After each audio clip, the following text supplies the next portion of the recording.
Now I'd like to introduce our keynote speaker for the evening, Father Frank Pavone. Father Frank is one of the most prominent pro-life leaders in the world. Originally from New York, the great state of New York. He was ordained in, yes, New Yorkers, go ahead, you can have your moment. All right. He was ordained in 1988 by Cardinal John O'Connor. As a matter of fact, he just celebrated his 30-year anniversary 2 days ago. So congratulations, Father Frank.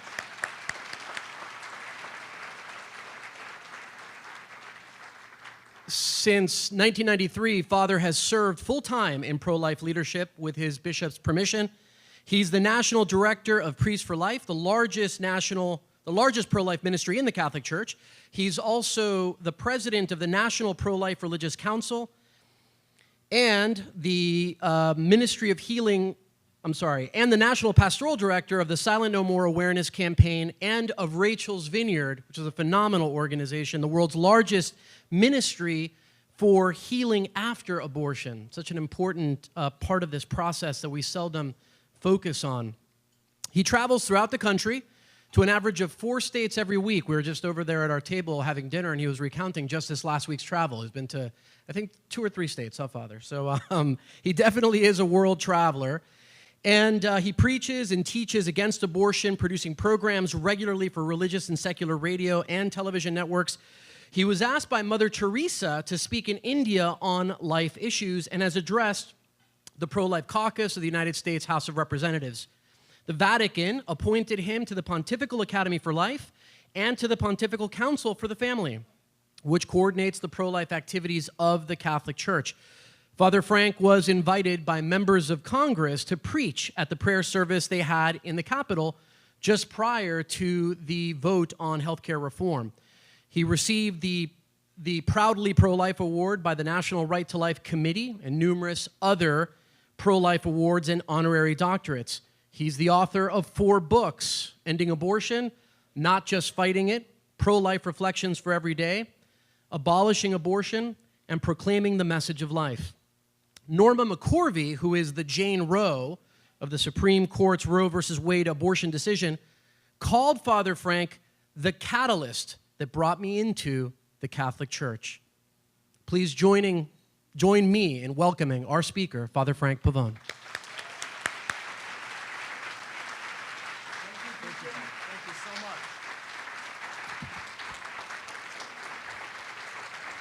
Well,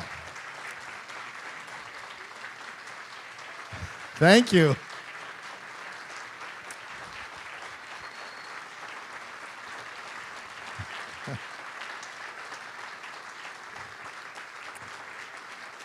Thank you. Well, we have obviously a fabulous audience in this room tonight, but in my hand I have an audience of thousands and thousands more throughout the country and around the world on Facebook Live, and we want to say something. We want to say something to all these people out there from coast to coast in this great nation and in this great pro-life movement. As I travel around this country and interact with pro-lifers, as I'm sure you can appreciate, when we talk about California, some of them say, "Are there any pro-lifers out there?" And tonight, look at you. Yes, there are. Yes, there are. Well, brothers and sisters, this is no strange place for me. We have, with LAPS, we at Priests for Life have been interacting with, supporting, advising, helping as we've been able for not years but decades. Astrid has been a friend for a very, very long time. We have done work together in various facets of the pro-life movement, helping over the years our great Hispanics for Life movement. Great to see all of you here.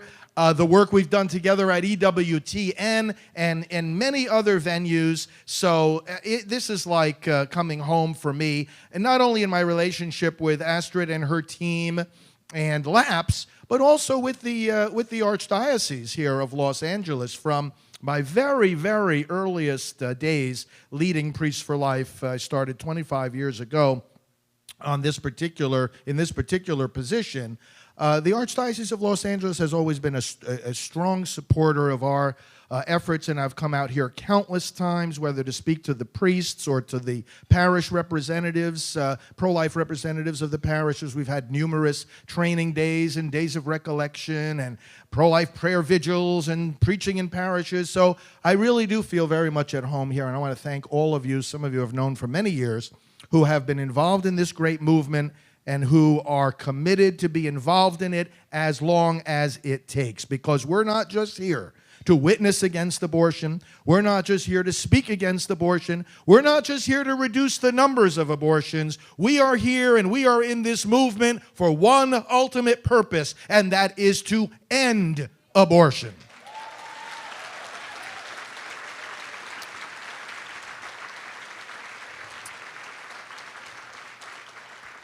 We are united with you in that goal. We are united with you in the confidence that we will reach that goal. And in that confidence, I also want to bring you the greetings and prayerful good wishes of our whole team at Priests for Life. Many of you know Janet Morana co-founded Silent No More, the great movement where those who have been hurt by abortion speak out and share their testimonies. Alveda King, niece of Martin Luther King Jr., full-time member of our team. She says the civil rights movement of today is the pro-life movement. We've got Brian Kemper with our youth outreach, and Marie Smith, the wife of Congressman Chris Smith, heads up our international outreach. We've got Teresa and Kevin Burke, the co-founders of Rachel's Vineyard. We've got full-time priests working together with me, this whole beautiful team, all united, working diligently around the country and across the globe.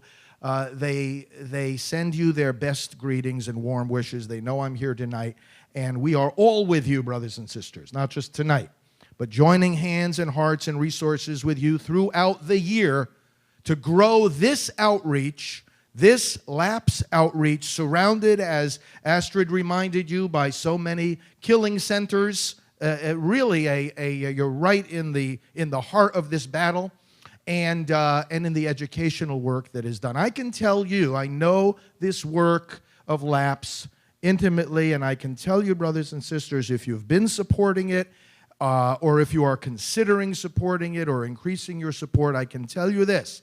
I speak at pregnancy centers all over the place. In fact, we speak at the national conferences of the pregnancy centers to train the directors and the volunteers how to do things right. LAPS does it right. You're doing it right.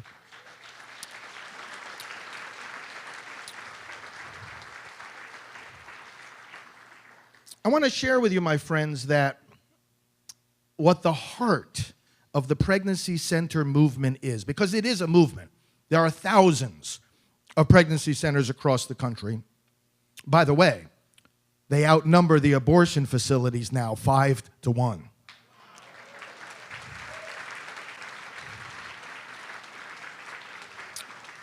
"25 years ago, when I was starting off with Priests for Life, there were a couple of thousand abortion facilities in our country. 2/3 of them have closed. It's amazing. It's a business. Abortion is a business. That's not just a philosophy, an evil, a moral evil. It is all those things. But remember, it's a business, and the other side sees it as a business. And if your business has lost 2/3 of its business, you're in trouble.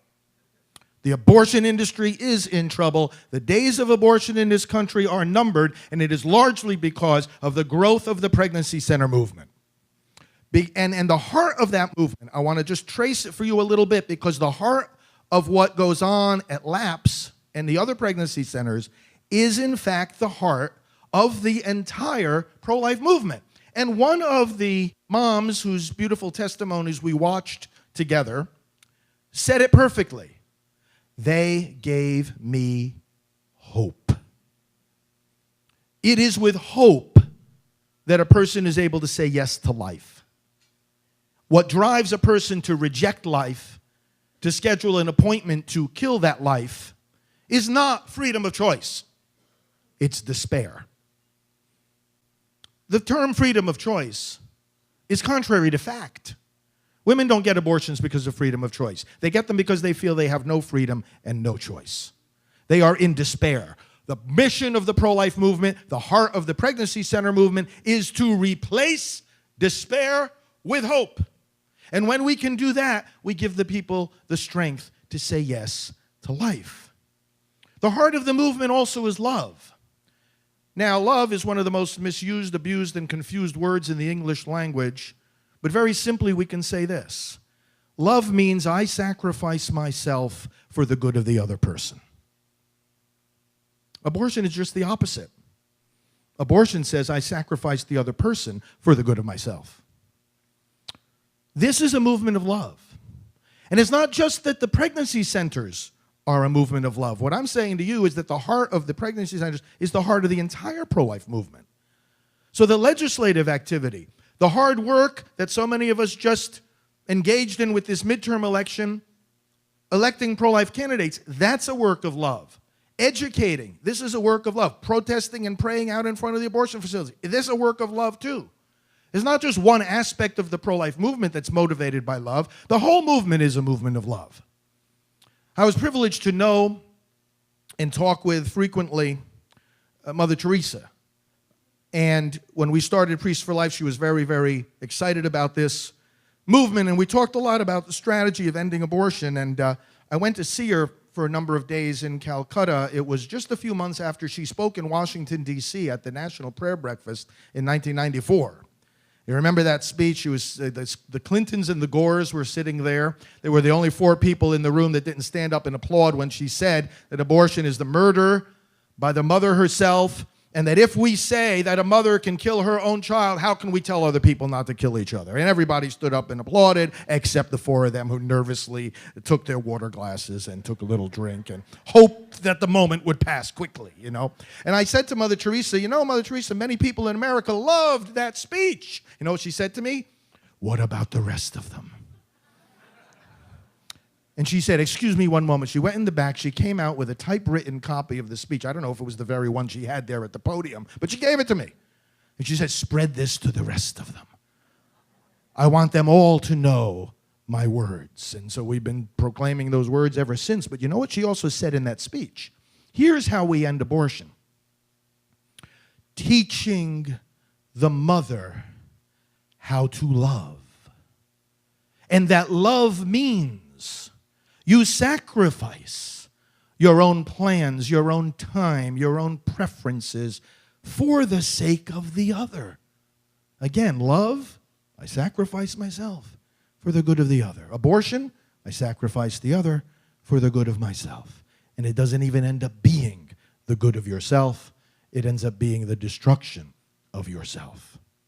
But there's another thing about the heart of the pro-life movement and the heart of the pregnancy center movement that I want to dwell on just a little bit longer, and that is that it is a warrior's heart. And brothers and sisters, this is very important to understand. This is not simply a nice, sweet kind of work. This is a war. It is not just that these moms and dads, these families and these babies are in need, and you, by your generous support and LAPS, by its very intelligent, systematic, professional, persevering commitment to do this work, is meeting that need. It is all that, but we need to understand that it is not just that these people are in need and we're meeting the need. There will always be moms in need. I mean, if there were no abortion, and when the day comes, not if, but when the day comes, that abortion is a sad chapter of our past and these babies are again protected by law, there will always be pregnant moms who are afraid. And the need for counselors. There'll always be the need for counselors. There'll always be the need for someone to take their hand and say, you know what? You can get through this pregnancy. We can help you and your baby and your family. So, my friends, it's not just that they're in need. It's that they're under attack. Let's understand the situation we are in. There is a war against the unborn. It is a vicious war that is orchestrated, planned, and funded by very smart, powerful, and well-organized people and groups and politicians and political parties. This is a war. It's worldwide. The other side, and by the other side I mean the abortion industry, is bloodthirsty, literally. They are on the march. They do millions of dollars of research how to intercept moms like we saw tonight before we do. They spend millions and tens of millions of dollars figuring out how they can market abortion. And when I say Lapse does it right, let me give you one example of what I mean. Abortion is the only thing, when you think about it, that you market by not talking about what it is, instead of by talking about what it is. Because the other side knows full well that if they talked about what abortion actually is, if they described the procedure, if, God forbid, they showed people what they're selling, by actually showing them a picture of what abortion does to a baby, they'd never be able to sell it. They know that full well. It's absolutely disgusting and horrifying. Not even pro-life people want to see pictures of what abortion looks like. But Lapse is not afraid, as part of the effort of education, as part of the effort of counseling, to reveal the horror of what abortion is. And brothers and sisters, this is part of what we need to do. There are ways of doing it. There are methodologies of doing it. We know what we're doing. The one thing we're doing for sure is not hiding it. That's the job of Planned Parenthood. That's the job of the abortion industry. That's the job of these politicians who come asking for your vote and meanwhile don't lift a finger to help these babies. As a matter of fact, they vote for all kinds of policies to continue killing them. But if you listen to a pro-abortion politician give a speech about abortion, if you read a book or an article by a pro-abortion academician, a professor, you will never see in those speeches or in those articles the words that you will see in the medical textbooks that describe how you do an abortion. You'll never see the words arms and legs and limbs and skulls and crush the skulls and dismemberment and decapitation and forceps and blood and intestines. But you open up the textbooks on how to do abortion, you see all those words right there. They describe abortion as dismemberment and decapitation. But the other side doesn't want to go anywhere near that, because they know if people realize that that's what they're selling, they'd never buy it. This is a war. And these women are being targeted by the abortion industry. They are being sought after. One of the things we do at Priests for Life is minister to people who used to work in the abortion facilities, no longer do, have repented and now seek healing. And they talk to us about how they're trained to get that mother into that abortion facility as quickly as they possibly can and to hide from her not only the nature of the abortion procedure, the reality of the baby and her development, but also the consequences that follow abortion. And as if we needed a lesson here in California about how much of a war this is, not only does the abortion industry want to destroy these babies, they want to destroy this work of Lapse and of all the pregnancy centers that outnumber them 5-1. They want to destroy it. They're not about choice. They're not about freedom. They're about dominating America. I do not exaggerate. Why do you think there was the case of NIFLA in the Supreme Court, arising, of course, as you know, out of California, and the attempt of the legislature, the audacity of the legislature, to say to pregnancy centers, you're going to advertise for abortion? I mean, what kind of audacity does that require? That the very people who are giving their lives to save lives have to advertise for the taking of life. Where do you find these people? Well, I'll tell you, brothers and sisters, it's not just audacity, it's desperation. Because they can count. They can't reason very well, but they can count.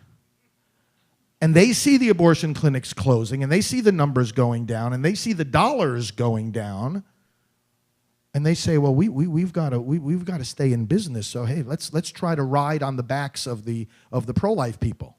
That's the same reason that they passed this arrogant law that went all the way up to the Supreme Court, and we were battling right side by side with NIFLA. Tom Glessner is a good friend, longtime colleague of mine. He heads up NIFLA, and we were there with him at the Supreme Court. We did a friend of the court brief. We were talking about it all over the country.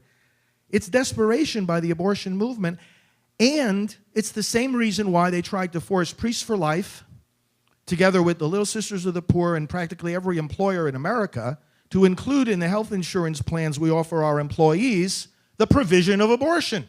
And when we first heard about that back in 2011, 2012, we said, no way. President Obama can issue all the mandates he wants. We took the line of Scripture. We will obey God rather than men.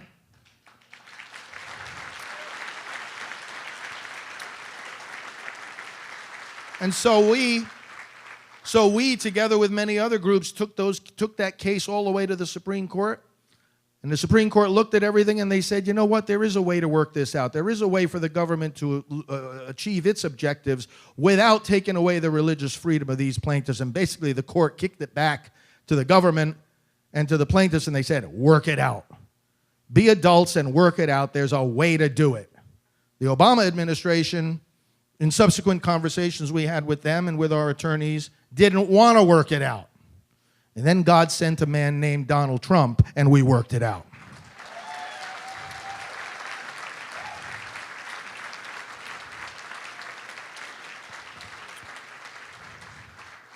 And I want to say a word about the political winds blowing in the country right now. Brothers and sisters, we are in an opportunity of a lifetime. I know the president. He asked me during the course of the campaign to be part of a pro-life advisory coalition, as well as a Catholic advisory group, two distinct groups through which they sought advice during the campaign. One of the pieces of advice we gave them was, talk about late-term abortion, talk about it clear, talk about it plain, and you heard the third debate that he had with Clinton. Ripping babies out of the womb in the 9th month of pregnancy, that might be all right with you, but it's not all right with me. That was a turning point in that election.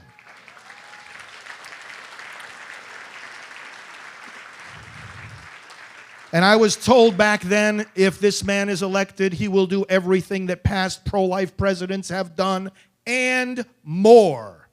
And you know what? Those words echo in my mind every day because I'm seeing them come to pass. He's doing far more things. His administration is doing far more things than make it into the headlines.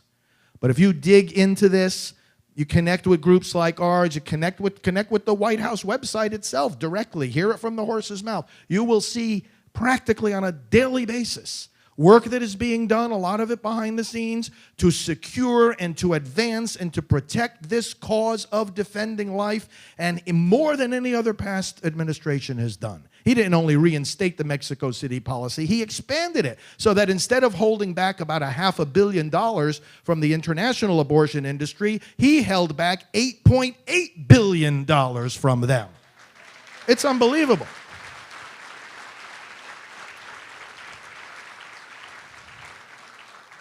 And, you know, people came out in 2016 and they elected him and a lot of other pro-life candidates. And we said, as this midterm was approaching, listen, we've got to get the rest of them out there.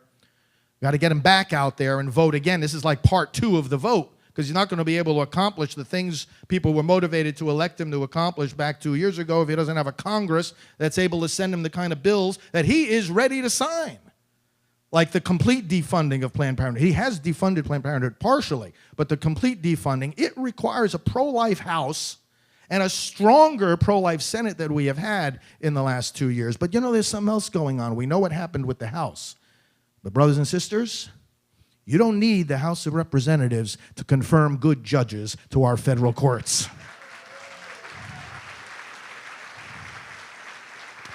And we as a result of this midterm elections, have made it even easier now for the president to get his nominees confirmed, because he has more of a cushion in case there's one or two Republicans who say, oh, I don't like this particular nominee or that particular judge. They can still get them through. And even in the lame duck session now of Congress and the rest of this year, there are about 70 federal judges who've already been nominated and have gone through most of the process, and they just require a vote from the Senate floor. I think we're going to see that done by the end of the year.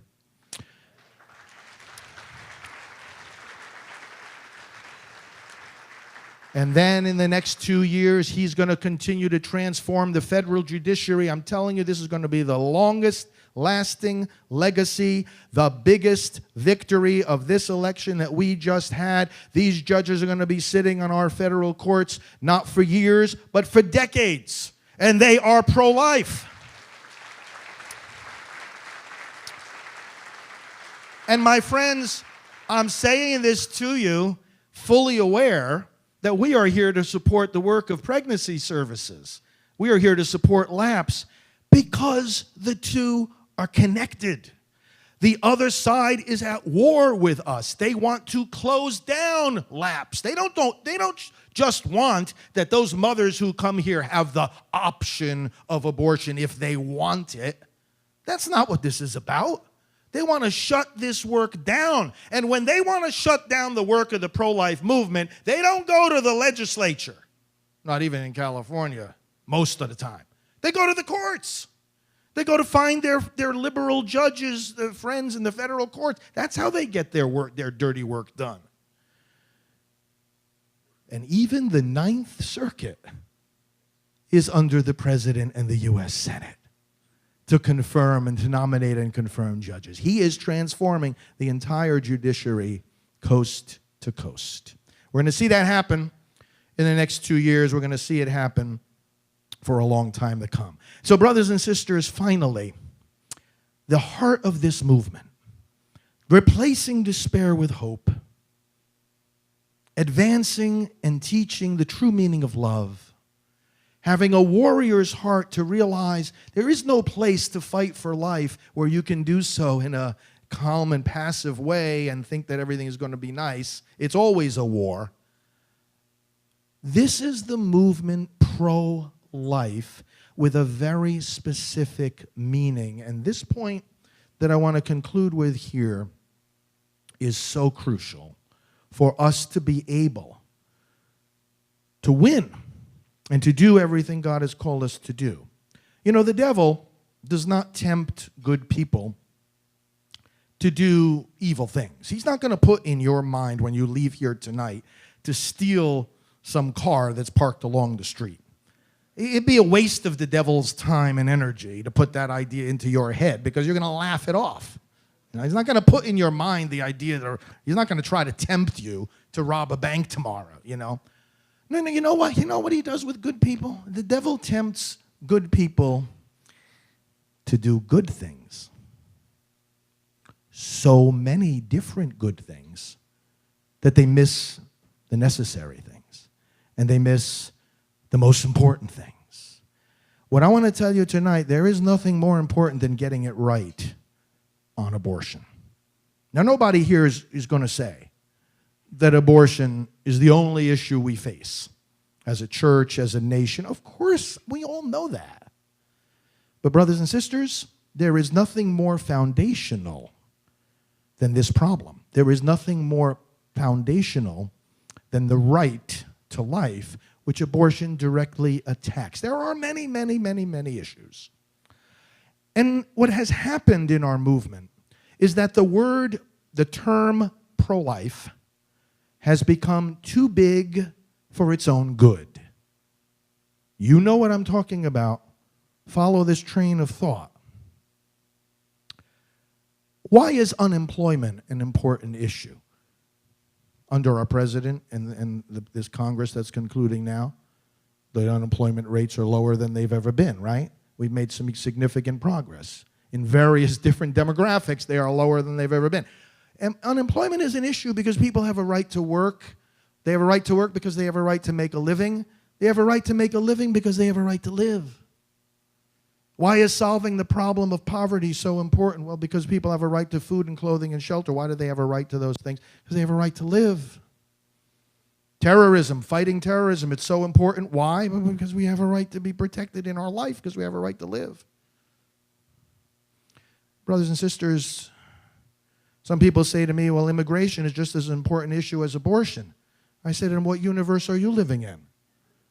Show me the clinics throughout the country that at the rate of 3,000 a day are dismembering and decapitating legally 3,000 immigrants, and then we can start talking about the equivalence of the problems. Not to say any of these problems isn't crucially important, it has to be dealt with. Of course it does. But brothers and sisters, we will never learn how to welcome people across the border of our country if we can't welcome them across the border of the womb. We will never learn how to feed people who are hungry if we can't feed our own flesh and blood. We will never learn how to protect the guilty from the death penalty if we don't even know how to protect the innocent. And we will never have peace between nations if we can't maintain peace between a mother and her own child. We can't.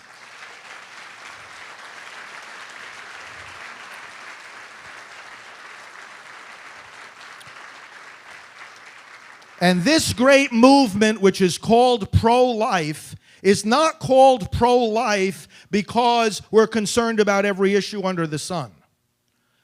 If you're concerned about the sanctity of life from conception to natural death, and of course we are, and that's what we teach as a church, we have to understand that's an ethic. It's an ethic. It's a teaching. It's not a movement. A movement doesn't just have a vision. A vision means your preferred future. A vision is all life is protected from conception and natural death. That's a vision. That's not a mission. A mission is, what are you going to do to get there? With your limited time and resources, what is your movement, your organization, what are you doing and how are you doing it to get to, closer to that preferred vision of the future? And here's what our movement does. It addresses a specific problem. It's pro-life, not in the sense of, oh, every issue is pro-life. It's pro-life in the sense that there is a right to life. It's the most basic of all the rights. And there's a group of people that have been explicitly, specifically targeted to take that right away. And that group of people are the children in the womb. The mission of this movement is to restore to the children in the womb the protection of their life, to end the violence of abortion. That is the issue. That is the movement. That is the purpose of what we do at LAPS and in all the other facets of pro-life work, and don't ever apologize for it. That's a specific focus. If I were going to start an airline and people said to me, oh, well, you have to be concerned about all forms of transportation, I would say, what the heck are you talking about? If I'm going to start an airline, my business is airplanes. I'm not doing trains and boats and oh, well, you have to be concerned about all transportation. It's like what people try to say to us. Oh, you're pro-life or you're fighting abortion. Oh, you have to be concerned about all these other issues. Well, I have news for you. I am concerned about all the other issues, but I have a mission, and it's to end abortion. Never apologize for that focus. And never doubt that we will do it. We will win. We will achieve that goal, and your generosity and your participation here tonight and your sacrifice and your prayer and your love, just your presence here, gives all of us more and more confidence that the day will come that we will be having banquets like this, celebrating the fact that once again, our brothers and sisters in the womb are protected just like you and I are. Let's hasten that day. God bless you, and thank you for having me.